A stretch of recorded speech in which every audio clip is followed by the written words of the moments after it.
Everybody, welcome back to another episode of FSi DFS Fantasy Baseball Picks. I'm your host, MyGuru31.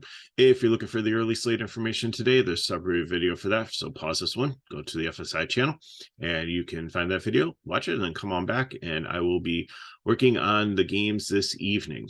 So, again, from the chapter book, Can't We All Get Along?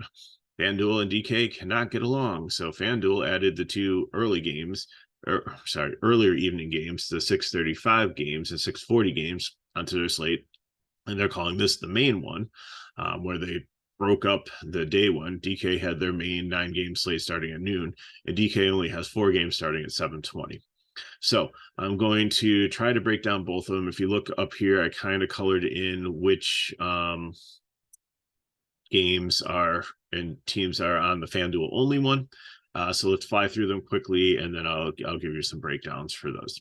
So Tampa Bay at Baltimore, this is on FanDuel only, starting at 6:35. Wind blowing out, 71 degrees, so decent hitting weather there. It's going to be an opening long reliever situation. Beeks and Trino's not interested in the Tampa Bay guys, and Dean Kramer at 5-2, not interested in him either on this small slate here. So Tampa Bay almost has a 5 total. So they're probably my second favorite stack on the slate. And Baltimore, I think, defense and GPP. Sometimes you have a good advantage. I mean, they played really well against Tampa Bay last night, and they put up some runs against some decent pitchers recently. And I didn't realize that. I think they have like the 4th or 5th best record in baseball. So go Baltimore. So maybe this young team is finally putting it together. So I think they're definitely in play in a GPP. Mets and Reds, Great American Small Park. Now the wind's blowing in here 5 miles per hour, 74 degrees. So, I mean, it's usually a great hitter's park, but it's not like the weather's conducive. I don't understand why the Mets have a 5.1 total here. Like Hunter Green's not that bad of a pitcher. And Verlander on the other side, second start after coming back. So, and the Reds only have a 3.9 total. So, Verlander, I think, is in play, but I'm still a little bit skeptical with him coming back from the injury. How long is he going to, be out there? I think he's still like ramping himself up. This is only really a second start at the major league level for the season. So kind of hesitant to play him at 10-2. I know the Reds aren't anything special, but they do have some guys that can hit. Mets bullpen's decent. So I don't think I'm running out to play Cincinnati other than a leverage stack against him. And Hunter Green on the other side, I don't understand the disrespect for 5'10" unless they're looking at the Cincinnati bullpen behind him. Like, he's a strikeout pitcher. He's been decent this season. So, and the Mets would probably be the top GPP stack here. And the Reds, again, leverage. Verlander, probably not playing him at all, but I'll put him up there in the high one if you want to take a shot there. In Green, I think definitely, but if you are betting, I'd probably bet the under on the Mets and maybe bet the over on Cincinnati here for that one. If you want to put together like a parlay thing, if you didn't watch the early video and you still have time, I really think that there's the Texas over under at 2 points. It was really, really low. 2.95 is way too low. So if you want to quick 2-game parlay there, the over on Texas, the under on the Mets, maybe throw a couple other things together, and be off to a good day there. Hopefully, bring in some units. Next up, we have the Boston Red Sox and Atlanta Braves. This is where the DK slate starts at 7:20. Brian Bello, Jared Schuster. Brian Bello not interested in against this Braves team. Schuster I do have some interest in because he's a left-handed pitcher, and most of everything power-wise on this Boston team is left-handed. It's a kind of a park downgrade for them. The wind's going to be blowing in at 8 miles per hour. It's going to be 81 degrees, so I mean that's good, decent for hitting. But Schuster looked phenomenal in spring training. I know he hasn't pitched a ton during the regular season or been really successful, but I think against Boston here, I mean, there's not going to be a lot of strikeouts or anything, but his price at 5.2, pair him with your SP1, I think definitely opens up a lot for bats. So Boston, it's just going to be a leverage stack because I think Sierra is going to be very popular at this price. And the Braves, I think it would be my second favorite stack on DK, third favorite stack on FanDuel because I have Tampa Bay in between there to put up some runs here. St. Louis and the Cubs in Chicago, winds blowing in 10 miles per hour, 60 degrees. I think this is going to be a pitcher's duel, Montgomery and Steele. So I like both of them. Steele's a little bit more expensive. That's why he's on the high side here. But I think both of them could get you anywhere from 14 to 16 DK points, if not more. So like both pitchers, bats are just in GPP. That's all I'm going to say about this game is play the pitchers. Not interested in the bats unless you're multi-entering. Let's move on. This game hopefully will have a lot of offense, even though the wind's blowing in at 11 miles per hour. It's 81 degrees in Kansas City. You have the Chicago White Sox and Lance Lynn, and the Kansas City Royals and Brad Keller. Lynn, I think at 7-9, Kansas City has struggled at times. They have put up runs at times. Again, talked about in the early slate, you have to just like Jekyll and Hyde teams where you just don't know who's going to show up on one day. So I think Lynn's in play. I'd probably take like Montgomery or Green over him, but I do have him just at the price point with Kansas City, and how much like the White Sox are a favorite here. You got to consider him in the medium range, and so I put him on the top there. But I'll probably be leaning more Green or Montgomery. Again, like especially if the wind changes at all and is not blowing in as much, then that could change things a little bit. But Brad Keller on the other side is definitely a fade for me. White Sox have the highest total. Definitely probably going to be my favorite stack here against, even though like Jimenez and Berger are out, they still have enough in this lineup. They're starting to heat up. So I think it's the right time to catch them, to play them. In Kansas City, you might do a game stack too. If you don't have confidence in Lynn, these bats are cheap. They get you decent starting pitchers in your lineup. So definitely playable here. Padres and Twins, Lugo against Lopez. Lopez is probably going to be the number one pitcher on the slate. Just profiles really well against this Padres team. I know they've got a lot of power here, but I think they're better against lefties.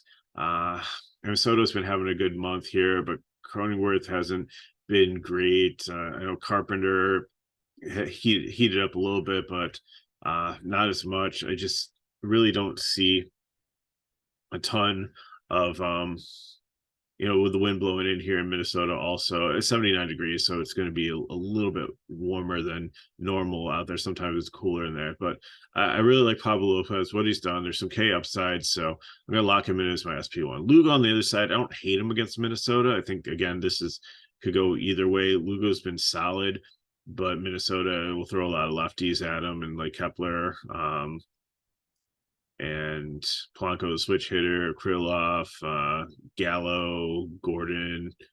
So I think he's in play in the mid-range. I like Lynn, Green, and Montgomery better than him. But, it's such a small slate. I think everybody's got to be in play for pitchers except for Brad Keller or Beller. Those are the ones that for DK scare me the most. And like I wouldn't use the Tampa Bay opening situation. But again, if you're doing 150 max, you're going to have to open it up to like everybody. But I just keep the ownership probably below 5% on the guys I have in the fade if you're doing 150%, and really focus on the other options, because nobody really stands out as somebody that I absolutely love. Like Lopez, like I highly like. I wouldn't say I'm in love with him like I'm Kershaw on the earlier slate, but I think you have some solid options here to mix and match to try to get the combination right to take down a GPP. Bat wise, San Diego's got to be the top leverage stack because Lopez probably going to have such high ownership if you go with them, and he does fail and they do put up some runs, and you're definitely going to be off to the races, way ahead of the rest of the field. In Minnesota, I think I'll use them as my fourth favorite stack. Like they just have some cheap parts that really fit together well with the other stacks that I'm using, so definitely play. So what do we have here for DK? I'm using Lopez.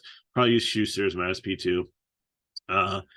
Catcher, I'll just have to see who I want to throw in here. Might take a one-off to keep things cheap, but Vaughn, maybe I'll go Murphy from Atlanta there if I can get up to him. Second base, there's a bunch of different options there. Nobody really from the White Sox. Maybe LB's or see if he's second base eligible. He's back now. He's usually cheap and looked pretty decent his first couple of games back. Riley Anderson, Luis Rodriguez, and Sheets is definitely a priority. He's the lefty here and been hitting really well. FanDuel, remember, starts at 635. Lopez, Vaughn, Polanco. I'm going with the Twins here, matching up. Anderson, Sheets, Buxton. So I'm pretty much, I'll have to take a one-off someplace, and probably will take a third base or utility.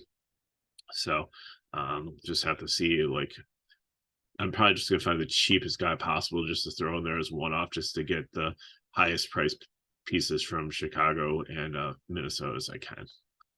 For GPP, Steele and Montgomery. Maybe I'll use both of them here. I've really thought about that too. Melendez or Perez, how much money you have for catcher there? Pasqualino, Polanco. So I'm going Minnesota and Kansas City here for this one.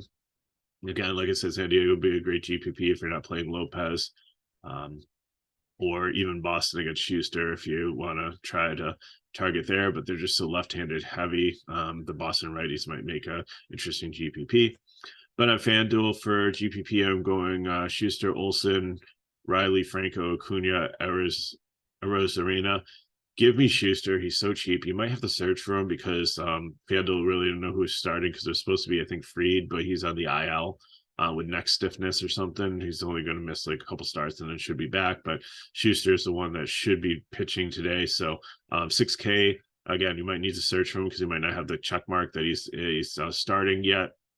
And you can pretty much build whatever bats you want to in the GPP. I like Atlanta, Tampa Bay, but if you want to go like Mets here, because they're an option there. If you want to go Boston, San Diego, so many different places. Like just Schuster's your starting pitcher. If he's definitely starting, you don't go Boston against Schuster. That's a bad decision. Sorry about that.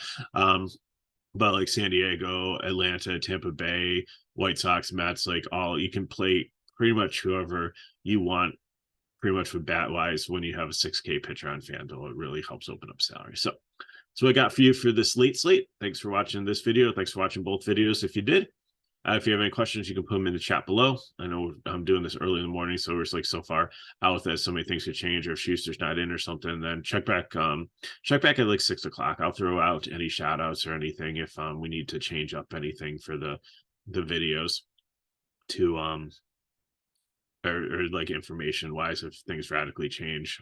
So 6 p.m. if there's any updates, come back and check the comments and I'll throw them there. If you have any of your own comments, throw them down there. Questions, hit me up at Megalo31 on Twitter. More information on FSi DFS, go to the description of the video. You can get the link to sign up for a website for see what we offer, see our pricing is really reasonable, all that stuff. And then finally, thank you so much for watching the video. If we're helping you by doing these videos, then help us back. Like our videos, subscribe to our channel if you haven't already, and share with your friends. And thank you so much for all those who have, because we just continue to grow and grow and grow in subscribers, which just helps us get out to more and more people. So, it's just really encouraging to see the amount of views that we're getting, see the amount of support, and know that we're trying to make a difference in the DFS community by trying to give you decent information to help you out in your contest. So once again, appreciate you watching. Good luck in all your contests. Hope you have a great Wednesday, and I'll see you next time.